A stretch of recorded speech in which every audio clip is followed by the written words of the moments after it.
Good morning, comic book fans. Welcome back to Comics in 5 Minutes. I'm Never No Shorty, and yes, it's a quiet week for us, this one, hence it's been the first one you're getting. Most of the issue ones are either one-shots or tied into an event or another story in the same universe with the same creative team, and I'm just like, yeah, you don't need me to tell you to go and read another Stranger Things book with Dungeons & Dragons, written by Hauser. You know if you're going to like that or not. You also don't need me to tell you if you're going to read any of these small mini-stories tied in with a One World Under Doom event that's going on at the moment. I didn't even bother reviewing the main series for that one.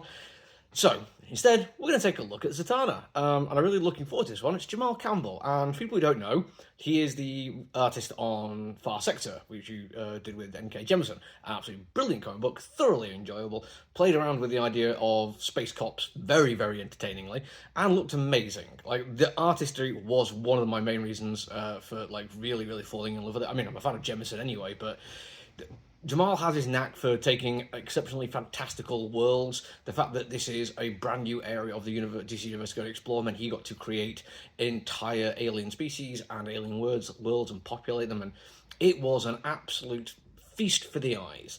This one, although Zatanna is in and of herself a bit more grounded with magic, just like opens up limitless possibilities. But he's also writing it, and this is always one of those issues where it could be fantastic, it could be middle of the road, it could be mildly disappointing, it could be anything, because knowing how to take somebody else's script and apply it to make a fantastic looking comic book, even if you understand like timing and flow and all the necessary things to make dialogue work within a illustrated page, knowing how to write the dialogue itself is a different matter. Those are two different skill sets. But within the first 3 lines of written dialogue in this comic book, I was already thinking, gosh darn it, this guy's got it. It is poetical in the way of a fairy tale, and this is done on purpose. Like, the artistry behind it is very much in the way of a magical fairy tale world with a cursed princess and the lengths she'll go to break free of the curse. It is brilliant foreshadowing for what I imagine is going to be playing out through the rest of the issue, but it then drops away from that into slightly more traditional DC, down-to-earth kind of storytelling. Don't get me wrong, the language used is still grandiose, vaudevillian even, because we do have Zatanna doing an introduction to the theatre where she and her company were putting on a show.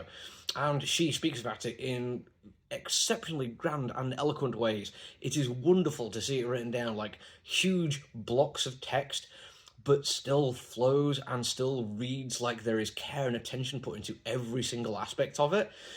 There's also a really nice bit of dialogue later which shows that Jamal does understand how you can marry dialogue and form really effectively in a widescreen shot, broken down by panels, but reading across the full double page spread of a conversation about the nature of belief and lies and magic and trickery, where there's a physical example of these tricks and the belief in them going on in the background.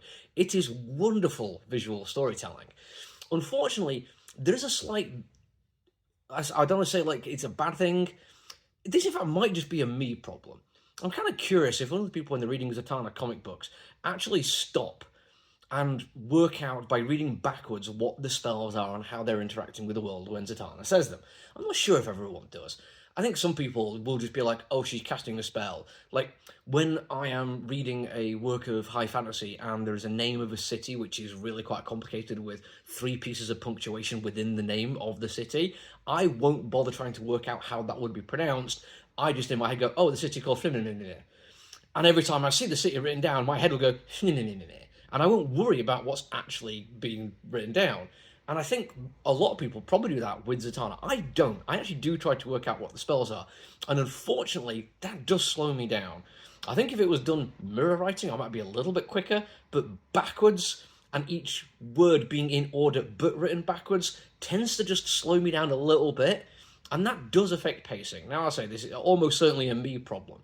But there's this wonderful scene, and again, fantastic layout. Jamal Campbell is a master at this kind of thing, of Zatanna going into this magical realm to rescue a bunch of people, and each rescue is a single panel with a variety of entertainment media used as a backdrop for it, and it's one spell to rescue them.